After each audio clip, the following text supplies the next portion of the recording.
कसा वाटला व्हिडिओ सांगायला अजिबात विसरू नका। हे बघा किती छान दिसायला, किती छान दिसतंय मंडळी। सर्वात आधी आपण थोडंसं पाणी टाकायचं आहे, त्यानंतर पीठ किती आहे बघून मीठ टाकायचं आहे, चवीप्रमाणे मीठ टाकायचं आहे। मीठ थोडं विरघळवून घेऊया।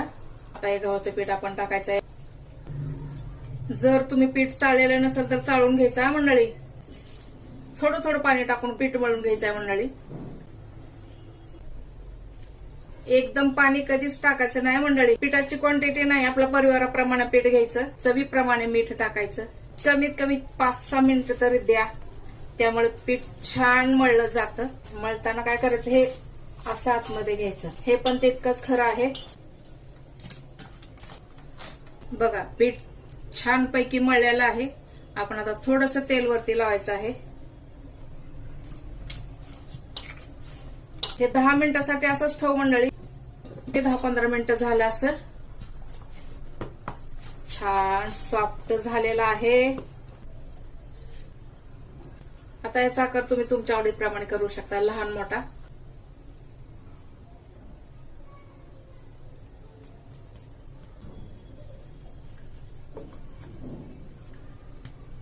छोटस लाटून वरती तेल लावायचं आहे। तेल किंवा तूप तुमच्या आवडीप्रमाणे लावू शकता, तुम्ही काय लावणार आहात ते।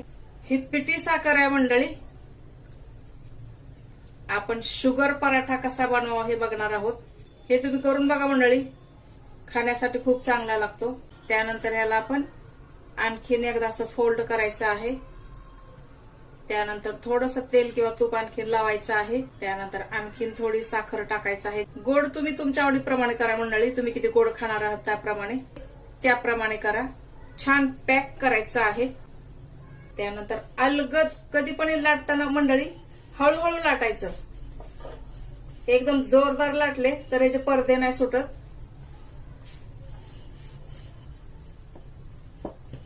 हा आता साखरेचा पराठा आपण यावरती टाकायचा आहे। कप चहा करून ह्यावर तुम्ही खाऊ शकता, दिसायला मस्त दिसत आहे। दोन्ही बाजूने छान शेकून घ्यायचं आहे। आता वरती आपण थोडंसं तूप लावूया।